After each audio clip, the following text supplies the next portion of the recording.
Hi there, hello, my name's Lines. Now today we're going to be talking about how to construct a male basic figure. We'll be focusing mainly on the torso, and we'll leave the details of the head and hands for another video. So we'll start with the skeleton, add out how to put the shapes on there, then how to smooth it out, and talk about some of the volumes. We're also going to be applying that to different sized figures, like large ones and skinny ones. And then once we've done that, we'll put those practices into use in a final illustration of two figures, and we'll have a complete background. We'll go through the workflow there, and we'll talk a little bit about the steps as we go through as a bit of an overview. And we'll go through also a little bit of thing on post-processing, because I have had a couple of questions about that. Now, I'll also be handing out a homework sheet at the end of this, where you'll be able to finish a skeleton that I've drawn. You'll be able to start with the 3 bone masses and add the limbs and detail it yourself, or just do your own figure as well. People have also asked about a roadmap of what videos I'll be doing about what and when. So first I want to go through figure drawing, get you all up to speed on how to do bodies, male and female and otherwise, heads, hands, breasts, etc. Then things that are figure drawing but are not the figures themselves. So things like perspective, framing, hair, etc. Then some digital tools like how to do inking, colouring, shading, and lastly we can move on to things like specialisation, different interesting body types for men and women, and maybe some fantasy concepts like, centaurs, monster girls, etc. I've also been asked to put together a Discord community. So I've made that. It's a great place to put your homework in, to share that with me and other people, and give and receive feedback on your work, and also to put forward suggestions for other videos you'd like to see. There's an invite link in the description. So, one of the things I also get asked, or I see a lot of people say, is that they only draw male characters. They only really draw female characters. And that's a skill deficit that can cause some issues. So let's say you get a commission to do a couple, and you're quite good at the female figure, but male figures aren't as much of a focus for you. So you're going through it, but one of the things you'll notice is that towards the end of the final illustration, that lack of a balanced skill between each of the subjects will lead that to be quite a distracting element. So you've got to make sure all your skills are on the same sort of level. Now, if we were to reapproach that same image and apply a similar level of skill to both the male and female figures, we won't have that distraction. We won't have that weak link in our process that's going to highlight itself through the difference against how good we are at some of the other elements. So it's important to keep those skills balanced where you can. So even if you primarily draw female figures, it is still important to get good at drawing male figures. So let's start off then with how to put together a male figure. So we're going to start by splitting our figure into head heights, and in the top one where we put the head, we're going to divide that space into 5, with the top 3 being for the ball of the head. The next 5th down is going to be for the jawline, and the last one then is going to be for the neck. We'll draw a center line through the head, and in that middle 5th we're going to place the ears. Now even if you don't plan to have the ears visible, or your character's going to have like cat ears on top or whatever, having them placed is still important because a lot of parts of the body attach to those points, like the neck and shoulders. Now, with the remaining area, split that in half. With the top half of that remaining area will be our torso, and the bottom half of that remaining area will be for the legs. Within that torso area, split that in half. And in that, place a large square for the rib cage, and then below it, a smaller square for the pelvis. And we'll shave the top of that off, so it's more of a rectangular shape. Now with that done, we've now got our 3 main bone masses. Now these are important. They're the parts of the body that do not squish, they do not distort. They are a set distance from each other, and they're a set shape. Other parts of the body can be softer and they will deform, but those will not. So they're a good basis to build the rest of the body from. Now we're going to add the shoulders. The shoulders are balls on the side of the rib cage that are about 1/3 of the length of the rib cage. And we're going to connect them to the rib cage with a line from the top of each shoulder ball to almost the center of the rib cage. And that's how they hinge and how they move. And we'll better attach the balls at the back as well, just to make sure they're really part of that integrated torso. Now we're going to do the wrists. So the wrists, much like how the shoulders are 1/3 of the rib cage, the wrists are about 1/3 of the height of the pelvis. And the bottom of them will line up with the bottom of the pelvis. And then in between the lengths of the arms, we'll add the elbow joints, which are again balls, and they're about midway between the size of the wrist and the shoulder.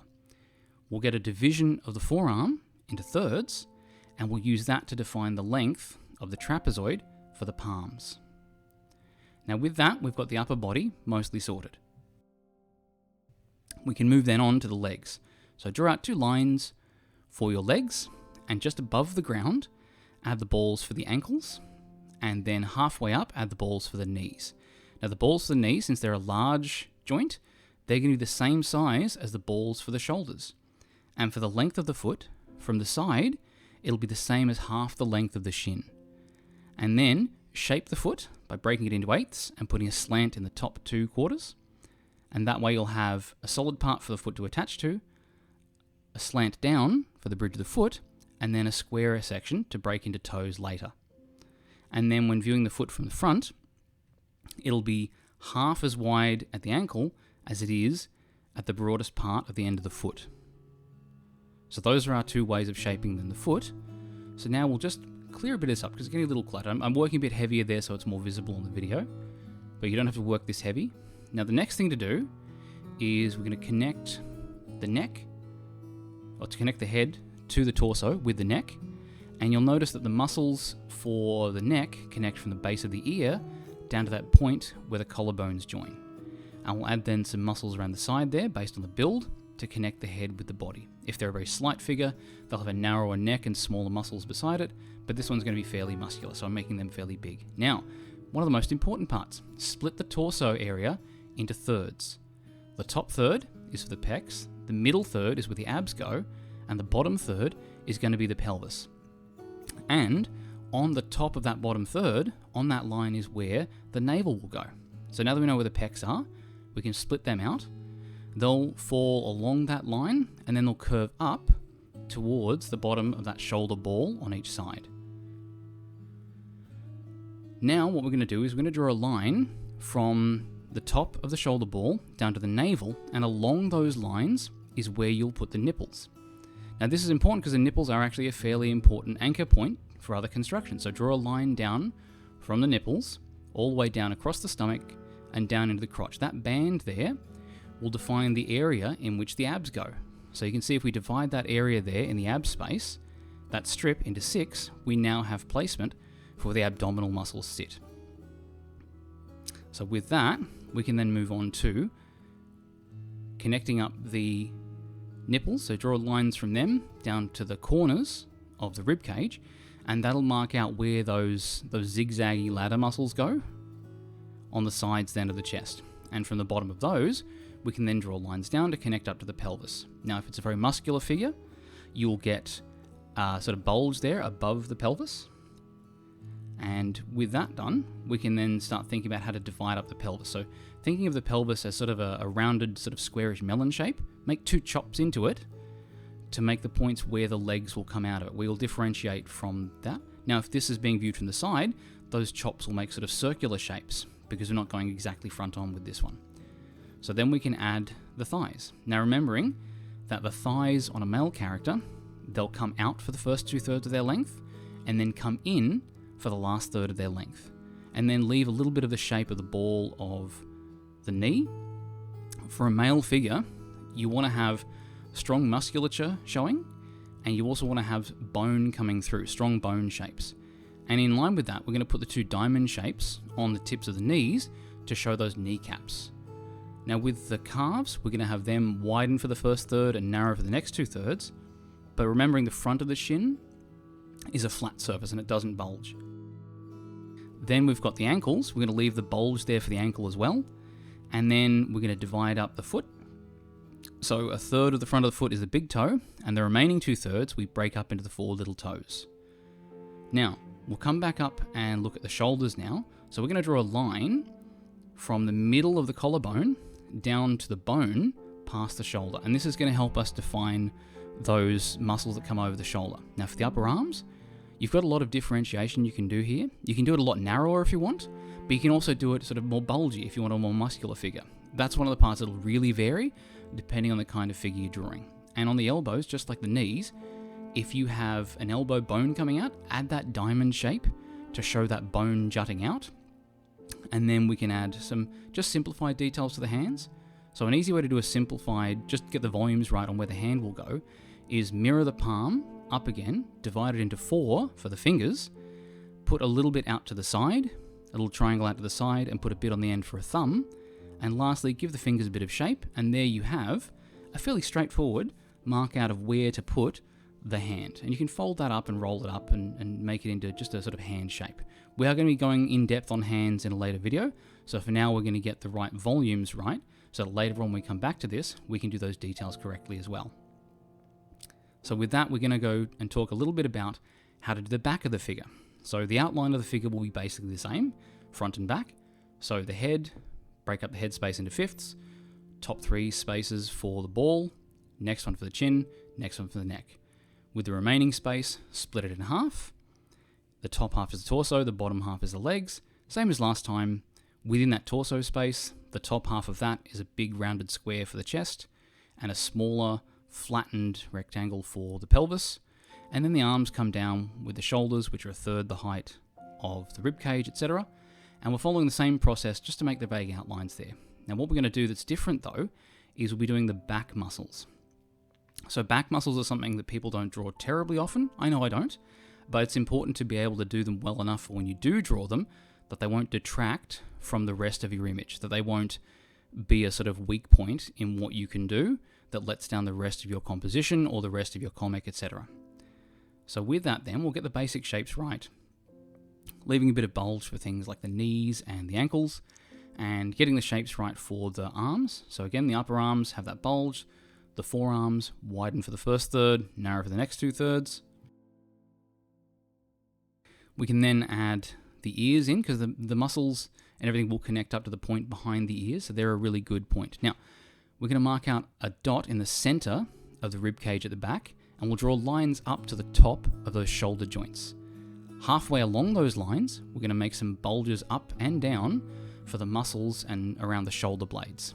And then, from that same point, we're going to make some lines out diagonally down towards the corners, and then from those, we'll go back in, and that'll be the lines of that sheet of muscle that comes down towards the top of the butt. And then to add the butt crack, we just make a line down the pelvis and a little wedge shape at the bottom.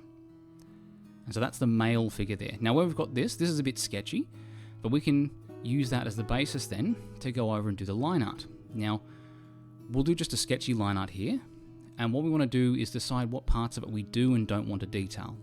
If we go over and detail every bit of the line we've done there, it'll look like someone with their skin off, one of those bare sort of musculature anatomy study things, which are great, but that may not be what we're going for. So we'll do not every line, so you can see there's gaps in the lines for the abs there. And remembering the muscles of the arm, they're like links in a chain. So the shoulder goes over, the biceps come around to the sides, and then the forearm comes over again. And now, we're doing the shape of the legs, we're just softening those angles we put in before, and just giving a bit more sort of softness to those very angular sort of pointed coffin shapes we have for the limbs. And now the same thing with the back. We know where the muscle groups are, so we'll just define some parts of them. We don't define all of them very hard. And you can see there's those elbows there, so we're defining those bits of bone that jut out from the elbows. Same thing with the butt and the thighs. We're adding those in, and just making sure we smooth out those big simplified shapes we added before. And you can see now, if we drop a bit of shading on there, just to check the volumes. Now shading can be a great way of checking to make sure you've got your volumes right. If you have trouble shading it, maybe the problem is that, not your shading skill, maybe it's that the shape you've made doesn't make sense when it's shaded because you've got some issue there. So it's a good way of checking to make sure. And then we'll shade a bit on the back as well. You'll notice that a man's back will go in a lot more, like it's a lot more forward and back difference in the back of a male body than there is in the front. So you can see the back of the muscle sticks out a lot, the lower spine sticks in, and you get that big shadow there you don't get on the front. Now clearing away some of those sort of sketchy lines, you can see the figure's okay. But why don't we try that then on 2 more figures? We'll do a really big figure, and we'll do a really skinny sort of anime protagonist, pretty boy kind of figure. And we'll use the same rules to apply to 2 different figures. So, big figure, head divided into fifths. Top 3 for the head ball, then chin, then neck. Middle fifth is the ears. Same thing, remaining space of the body divided in half. The top half of that's the torso. Add the chest, it's a big square that's half the size of the torso, add the pelvis. In this case, both the chest and the pelvis are going to be a lot wider because the figure's a lot wider. And then we add the shoulders. Since we made the chest bigger, the shoulders are going to be bigger as well. And so you can see how having those core elements correct, when you apply those relative proportions to the rest of the elements based off them, that carries that size and proportion over. So the same thing with defining the middle, defining the torso into thirds, with the top bit being pecs, middle bit being abs, and the bottom bit being pelvis. And then we can define those legs as well. And with a more, like a really big, beefy, muscular figure, you want to show really angular muscles, and you also want to have bones jutting out really hard, show a really strong skeleton under there.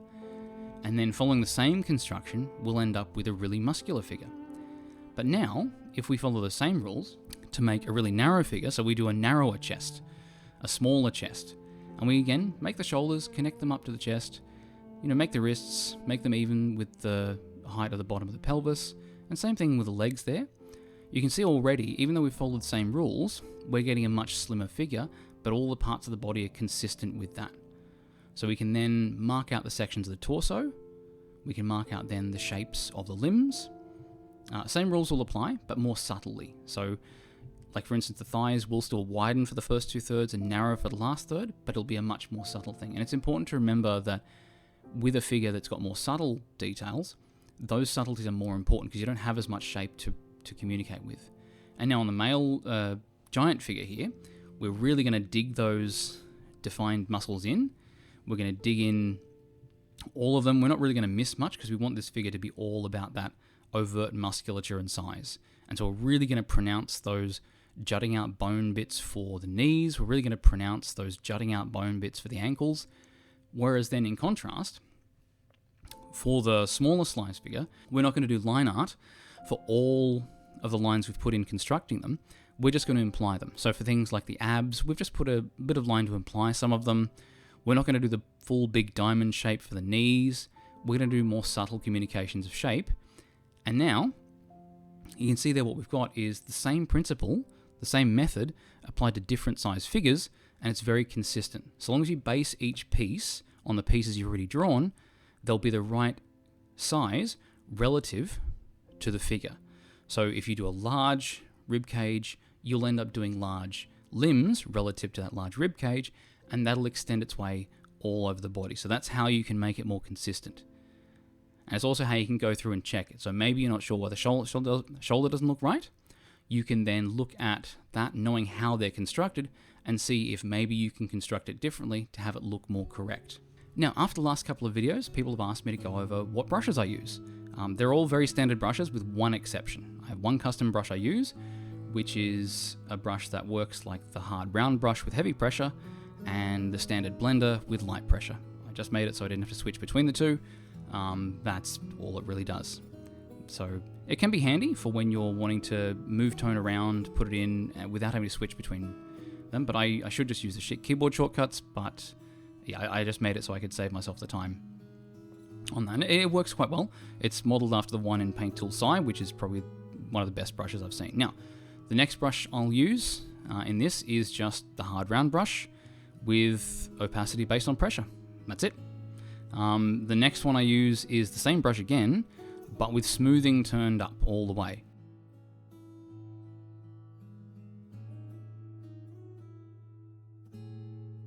Now I made a separate brush for this just because I didn't want to keep editing the smoothing, but that's the one I use for my line art.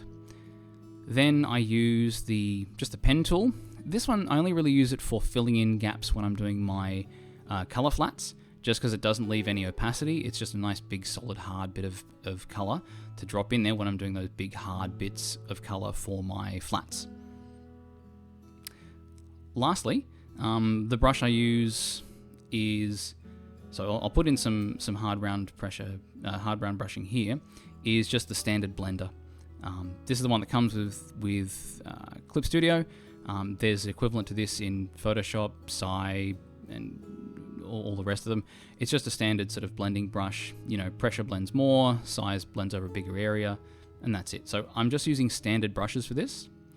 So starting off then, let's do two figures. Now to make sure I got the right sort of vibe of friendship and fitness, I watched through a few movies to get the right sort of feel for it. So I watched the volleyball scene in Top Gun. I watched that training montage, I think it was Rocky 3, just so I've got that vibe of friendship and fitness and no other sort of confusing influences or vibes in there. So I'm starting up with 2 figures. I've divided up the lengths, so halfway for the legs, top half for the torsos, and the balls for the shoulders out connected on those collarbones. Now, I'm drawing them both in different colors. The reason for that is that when drawing multiple figures and at your very sort of sketchy stage, it can be kind of hard to keep track of which sketchy bit of line work belongs to which body. So I like to give each of the elements different colors. Now I'll also do this for things like the background as well. So for elements in the front of the background, I'll color them one color or another. So here I'm just sort of spacing them, getting them arranged right. With multiple figures, it's important not to get sort of too hung up on the placement of just sort of one or the other. Move the bits around. It can be hard to place them because each one of their different parts will influence where the parts of the other one will be. Like for instance, moving the head on one means I have to change the head on the other so that it keeps facing the other figure. And now I'm just going over with those base shapes done and giving the body some detailing. Giving the face a bit of detail, just moving some stuff around to make sure they're in the right spot. And making sure that the expression's kind of what I want.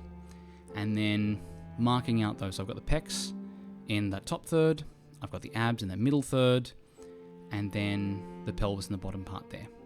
And just moving those around to make sure they're right. Adding the hand over the shoulder there. Again, keeping it a different color so I can make sure I don't mix up the detail of the hand from what will be the detail of the shorter figure's sort of outfit. Because I'm going to have one of them be dressed in some sort of loose-fitting sports gear, and the other one very large and very muscular. So I can sort of visually contrast them. And so with that, I also want to give a bit of visual contrast to their coloring. So I'm going to make the larger figure sort of darker hair, darker clothes, and then the smaller figure, I'll make them sort of a lighter build, lighter coloring, lighter hair. And here I'm having a go at the hand on the water ball. Now this one's not working. One thing I'll find is that if I've got a part of the drawing that isn't working, I'll put a little asterisk next to it and I'll just come back to it. So similar to how you've been, maybe working on a drawing and you can't see it. When you come back after a while, you can see immediately everything that's wrong. One thing that can really help is leaving a little asterisk there for you to come back to that part of the drawing and just work on another element there. So, and leave the asterisk there so you don't forget. And so now I'm just detailing out the hair and adding some glasses in. I'm having another swing at the hand there, and I still don't love it. So I've left the asterisk there, moved back on, gone do something else. And now from here actually, in between the invisible cut there, I took a photo of myself in the mirror holding a water bottle, just so I could get the hand position right. If you ever need a reference for something, you've got yourself, you've got a mirror, you've got a phone, and feel free to get whatever position of the hand and body you need, or angle, to get it. Now I'm working on then the background. So for this, I've decided the horizon point's going to be around the waist height, which is a nice, very straightforward one. And I want a sort of tropical vibe, warm, maybe like Hawaii or some sort of Pacific island. So I've got those really tall mountains you get from really young mountains. In Australia, we have lots of really flat mountains because our mountain's very old. Whereas in like other parts of the world that are more volcanic, you'll get these lovely big pointy tall mountains, which we just don't get here. Then adding the detail or some detailing on the palm trees there. And then once all those are in place, I'll do a quick test bit of shading just to see if, what would work best. If I like the look of it, great. If not, because I don't want to be making these decisions later in the piece. So just throwing some shade down to see what works, what could work better. So now I'm just going to go over and start the inking. Again, for my inking, my process is just a standard hard round brush with a lot of smoothing on it. And then I go back as a second pass to do the line weighting. So this is just a great way for me to compartmentalize my steps into different bits. So with this, I'm just going over and sort of smoothing those shapes, adding those details in and going over things like the bottle, but I'm still, again, going to come back later and add the line weighting. So for now, I'm just getting the naive sort of lines and shapes in. Remembering the fingernails. Fingernails is something I always forget, so if you see any of my old works, there may not be fingernails. and adding a loops then for the pants. I like having a bit of a square shape to the loops on things. I don't know why, but it feels more ropey if there's like a square corner to a lot of them. Adding some details here on the shoes based on the couple of pairs of Kmart trainers I've got. And then adding in the detail for the hair and the face shape there. And adding the eyebrows and ears. The glasses are one thing that I have a bit of trouble with. There's a lot of detail in glasses, and it overlaps a lot of detail in the eyes, especially at angles like this. So, just eating up the face. And now doing the buckles for the sort of European men's tote bag. And adding in the details for the hands there, trying to remember to do the fingernails. And since this character is going to be dressed in a sort of loose-fitting t-shirt, so I'm just doing those lines in and focusing more on doing nice sort of creases, like big loose creases, because it's a big loose shirt. And then inking in the lines for the pants there. I'm not going to do the lines for the little creases around the elastic bit there. I'll come back and do that as part of the line weighting layer. And then doing the laces, trying to remember which way up, which one goes over which. And overall, that's looking okay. So now I can start doing any final adjustments of shape and adding some of the line weighting in. So this is where I darken shapes, add any bits that I've forgotten. You may just discover as you're sifting through it that you forgot to put a bit of line work in somewhere. And then with that done, I'm just adding a bit more towards those parts of the body. You can see it's a lot of little sort of flicky bits. You don't have to do it this way. You can just work with a brush that has the variable line weight in it yourself. This is just one that works for me. And again, I am going to make a video later on about how to do various kinds of inking. So things like inking like this, which is like ambient occlusion, or inking for like strong light sources, or inking for things like poster designs, where you go thickness based on how separate the object is from the object behind it. So that's the inking looking okay. Now once that's in, I'll do a bucket fill of all my colors. The Clip Studio bucket fill is great, but it does leave those little white gaps. So once I've done the bucket fills, I'll put a layer behind everything of a bright green, and then that'll help show bright green dots through any parts where I've left a hole. So you may have, for instance, like a character wearing a lot of white. You may not fill it with white, which means when you go to put it on the background, instead of a t-shirt being white, the t-shirt's just going to be a hole. And so you can see there, once I put the green on there, it shows all the little gaps, all the parts I've forgotten to detail, the teeth and whites of the eyes especially. And it'll show anywhere I need to fill those bits in. And once I've done most of those, I'm actually going to make a layer that's just everything within the bounds of the line art. And I'm going to make that a skin color just in case there's any other spots there. Now with those flats, I'm going to move on to the background with just the flats done. Just because with the flats done, it shows me what volume the figure's going to take up. So it shows me then on the background where I need to put that effort in and where I don't. And now I'm just adding in the grass, making the grass sort of go to a cooler yellow color as it goes further away. And same thing with the path itself, making it go to a sort of cooler color, a more pale color as it gets further away. And just adding in those mountains there. Now with atmospheric perspective, what that is in air, it's not just blank stuff. It's not perfectly transparent. There's lots of just miscellaneous bits of dust and stuff through it. So as light passes through it, the more air it has to go through, the more it's going to be diffused. It's going to be more white or more sort of blue as it goes, as more of the light gets muddled by all just the in the air. Now, here I'm just doing the shapes of the palm trees. I'm being very simple with them. Palm trees are just basically sort of feathers on a stick. So just doing a couple of cuts in to imply all the different sort of parts of the frond. And then with that, I'm just doing some clouds here. And just doing them, they're just sort of, rough ball shapes. And just making sure that they're all sort of touching. So we want to make sure the balls are touching in this one. And just getting some rough cloud shapes that are roughly in line with where the light's going to be. And then some of those high altitude clouds. You'll often get these in photos where you'll see these like different kinds of clouds. The high altitude ones, these really thin, high speedy sort of ones, and the lower ones, the fluffy ones. And then just dropping some shading on the palm trees. This is going to be a background element, so I don't have to worry too much about it being very high detail. I just have to make sure that it shows roughly that some of the leaves are fully lit, some of them are fully not, and a couple of them may be shading each other, because they're big sort of shade things. And then just some grass detailing, not very much, just want to imply that this isn't just a green sort of blob. So I'll grab some green from it, draw some fronds, move up, grab a sort of more yellowy green as I go up, and that'll keep the fronds I make the right color. And now just doing a bit of shading on the background. This is just to add a bit of detailing. You'll often find detailing is more necessary towards objects. So for instance, I'll add a lot of detail towards the feet and the edges of the pathway.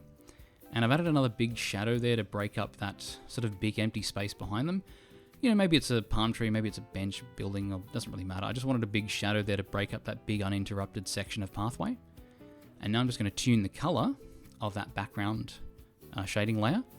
And you can see how I've merged a copy of the background, I've linked a copy of the background to it to inform it on how bright to be and what color to be. And now I'm doing a bit of what would be subsurface scattering to give a bit of a warm glow around that. And here I'm doing the atmospheric diffusion. So we've got things getting lighter and more blue the further away they are. And that's just that stuff in the air. And you can see that helps make things a bit more depthful. And just testing some shading now. So once I've got that done, I can start moving on to shading the figure. The first thing I'll do is I'll quickly block out where it is. I won't worry about getting it too neat. I just want to make sure that the rough shapes look right, and then I'll come back and tune it up later, because I want to make sure that the shading is in the right spot. So I don't want to spend ages getting the curve of one bit of shading just right if that whole region of shading is in the wrong place, or that whole region should be shaded or is just behaving wrongly.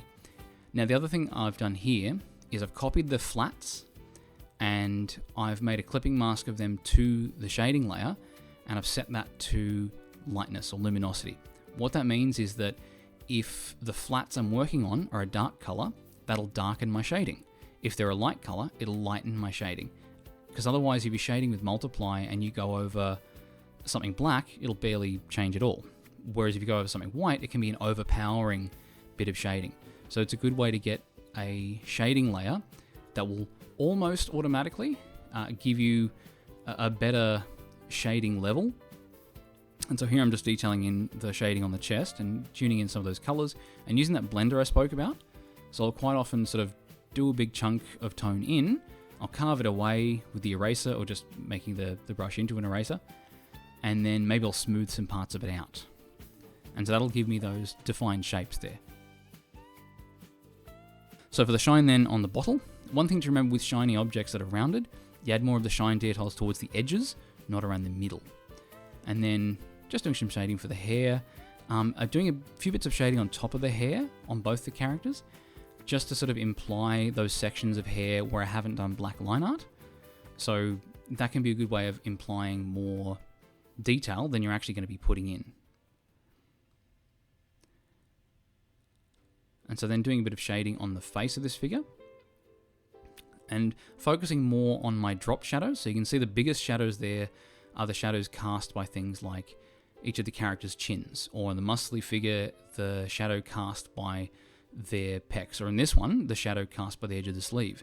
The shadows you should really be focusing on, even if you don't do any other kind, is your dropped shadows, where one part of the figure shades another part of the figure, or one part of the figure shades something else, like they shade the environment or they shade the other character.